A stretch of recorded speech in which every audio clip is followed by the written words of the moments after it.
बडाचौर विमानस्थल। यो नाम सुन्दा ठूला ठूला वाचाहरूको याद आउँछ हैन त? तर आज यसको कथा अलिक फरक छ।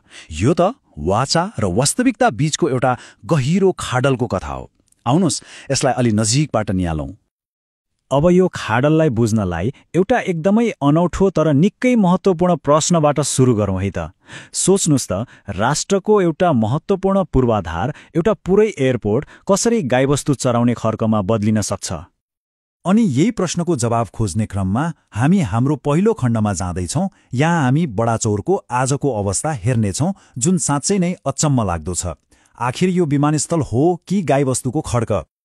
यहाँ हवाईजहाजको आवाज होइन, सुनिन्छ त केवल गाईवस्तुको आवाज। एक जमानामा जहाँबाट विमानहरू उड्ने सपना देखाइएको थियो, त्यो धावन मार्ग आज पुरै घाँसले ढाकिएको छ। अनि स्थानीयहरूका लागि, उहाँहरूका लागि त यो एउटा चरण क्षेत्रभन्दा बढी केही पनि होइन। तर सुन्नुस् न, यो विमानस्थलको कथा सधैँ यस्तो निराशाजनक थिएन। एक समय थियो जब यसको भविष्यका लागि करोडौंका सपनाहरू बुनिएका थिए।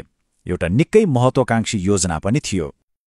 र त्यो सपनालाई साकार पार्न लगानी पनि सानोतिनो थिएन है। विमानस्थलको पुनर्विकासका लागि सोच्नुस्, 8 करोड रुपैयाँभन्दा पनि बढीको बजेट छुट्याइएको थियो। अब यो पैसा केका लागि थियो त? उद्देश्य एकदमै स्पष्ट थियो, विमानस्थललाई फेरि सञ्चालनमा ल्याउने। मतलब धावन मार्गको मर्मत गर्ने, चाहिने अरू पूर्वाधारहरू बनाउने अनि यसलाई पुरै अपग्रेड गर्ने। योजना त यस्तै थियो। त्यसो भए लक्ष्य पनि स्पष्ट, पैसा पनि पर्याप्त।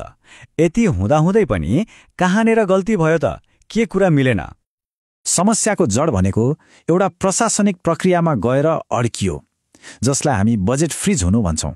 अब यसलाई एकदमै सरल भाषामा भन्नुपर्दा, विकासका लागि आएको पैसा समयमै खर्च हुन सकेन। अनि के भयो? त्यो पैसा जहाँबाट आएको थियो त्यही, अर्थात् सरकारी ढुकुटीमै फिर्ता गयो। अब यो असफलता कसरी भयो त्यसको श्रृङ्खला हेरौँ है त। एउटा गल्तीले अर्कोलाई निम्त्याउँदै गयो। सबैभन्दा पहिले त सरकारी स्वीकृति नै समयमा आएन, अनि त्यसपछि त्यसले गर्दा योजना बनाउन ढिला भयो र अन्त्यमा कुनै पनि भौतिक काम सुरु नै हुन पाएन। परिणाम, बजेट त्यसै खेर गयो। यो एउटै वाक्य, योजना कागजमै सीमित रह्यो। यसले पुरै पुनरुत्थानको प्रयास के भयो भनेर प्रश्न पार्छ। सबै कुरा बस कागजमै रह्यो। जब योजना कागजमै सीमित हुन्छ तब के हुन्छ? विमानस्थल अलपत्र पर्नु त स्वाभाविक नै भयो। अब सबैभन्दा ठूलो प्रश्न उठ्छ, यहाँबाट अगाडिको बाटो के त?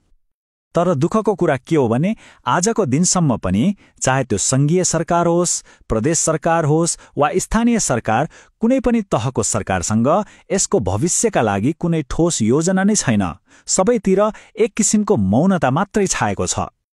अनि यही पहलकदमीको कमीले गर्दा बडाचौर विमानस्थल एउटा अधुरो कथा बनेर बसेको छ। यस्तो हुन सक्थ्यो तर भएन भन्ने कथा। वर्षौंदेखि अलपत्र र भविष्य एकदमै अनिश्चित। र अन्त्यमा एउटा प्रश्न सबैको मनमा छोडेर जाउँ, के बडाचौर विमानस्थलले फेरि कहिल्यै उडानको सपना देख्न सक्ला?